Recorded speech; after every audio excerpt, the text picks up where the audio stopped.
So what's so great about technology? We use it every day, keeping contact with each other. Looking things up on the internet, texting people, WhatsApping people, looking at my emails. I use it for shopping. I use Google a lot. You can order a meal and get it delivered to you. I play a lot of bridge and I keep in contact with all my bridge friends. And I also use it for my bank account. I use it for everything. Oh, I must ask a question. Yes, of course, one doesn't have a printed catalogue to online shop, does one, or does one? Okay, so there are lots of uses of technology. Elderly people are missing out. There's communication possibilities that are available to these older folks, but there's also all these social service things that they can learn about online that how else are they going to learn about it these days? People don't issue pamphlets anymore.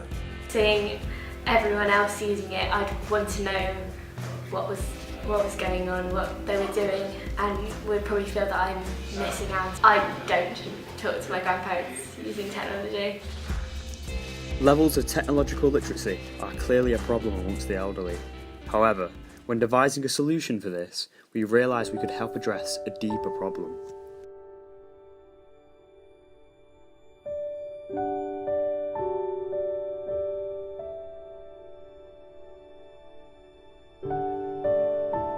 Okay, I'm Valeria Mota. I'm in my second year PhD at the philosophy department. I'm part of Project Perfect. Loneliness is a state, it's a subjective and painful affective state. Because humans, we're social beings and we like to have connections. As species, we have evolved with these connections.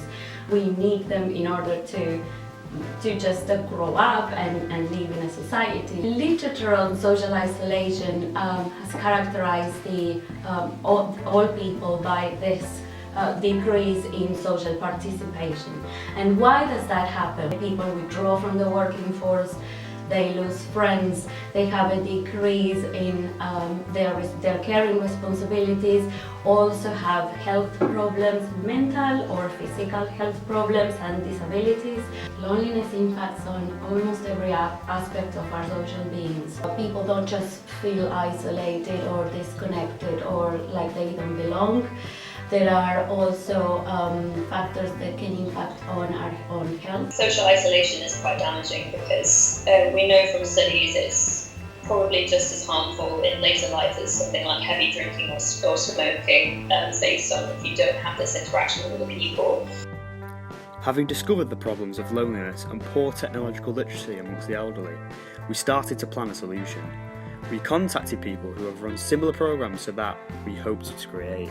I'm Rosie. I'm currently a PhD student at Newcastle Uni, studying for a PhD in computer science. A big scheme called IT on the Move, where a couple of master's students would go into care homes and walk the residents through how you do kind of basic tasks like online and how to use particular technologies. My name is Pat Millen. I'm the Executive Director and President and co-founder of E2D, Eliminate the Digital Divide.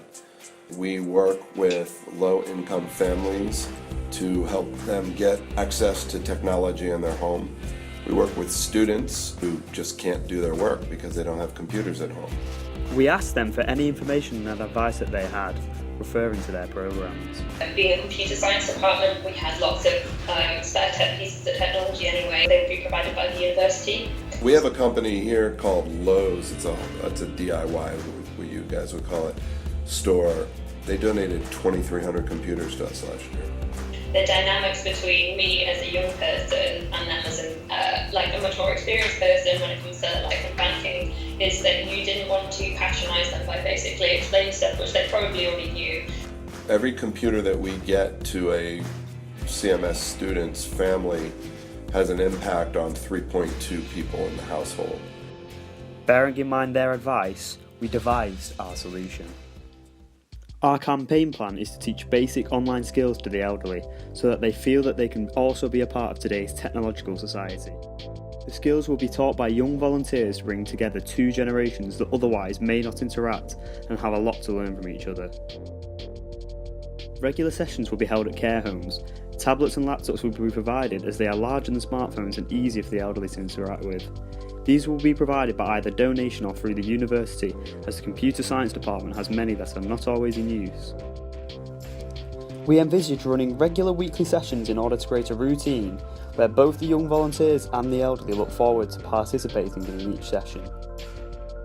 Each session will be run by a team leader, someone who is already experienced with teaching IT skills with at least a year-long commitment to the programme.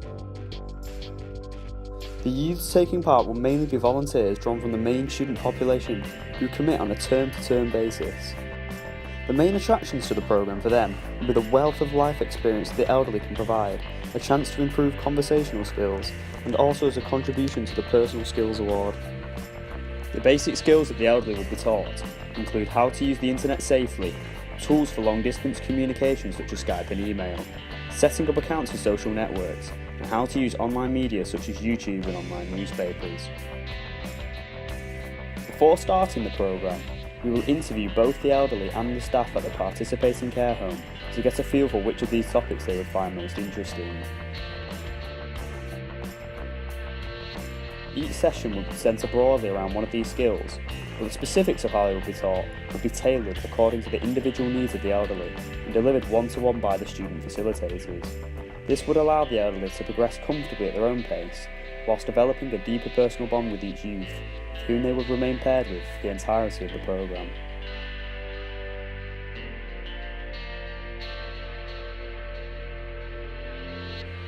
Training sessions will be provided for these youth volunteers.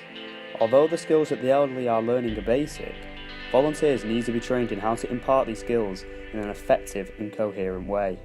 They must be sensitive to the elderly and get a good feel of their personality in order to tailor each session to their individual needs. Monthly review sessions will be held to reflect on these sessions, the progress and the conduct of the volunteers, and potential problems that may arise and how to fix them. If the first run of our project is deemed successful, we could then start looking for more care homes to participate and taking in volunteers from a wider base, such as from youth centres and schools. Through this, we hope to bridge the generational gap. Our decision to use young people as teachers is based off further feedback that we received. I think your communication skills would definitely improve. We're used to kind of using a certain lexicon and just talking to young people all the time, especially as a university student, like you don't really interact with adults much. A lot of older people have children, grandchildren, and it's just a way of bringing the generations together, really. Something that's important is that both generations have a lot to learn from each other. So I think talking to old people kind of forces you out of your comfort zone in that way. As they can see technology via their eyes, which is it's something that's completely not of our generation, but you're introducing it via a personal contact with someone who already uses it for the benefits it brings. So in a way you are transforming the way they're looking at technology. We paired up two of our interviewees, Emily and Bruce, to run a trial workshop session, with Emily showing Bruce how to navigate his current phone before moving on to more advanced technology. We then asked them how this basic session went. Bruce was an excellent student because he was enthusiastic and he grasped it very quickly. Yes, I found this very useful indeed. Emily explained very clearly what this mobile phone could do. She showed great patience with my slowness. It's quite fulfilling to be able to teach someone a new skill. Showing him once how to do it on the phone, but then explaining it and letting him use the buttons, so that's a much quicker way of learning rather than just watching someone else do it all the time.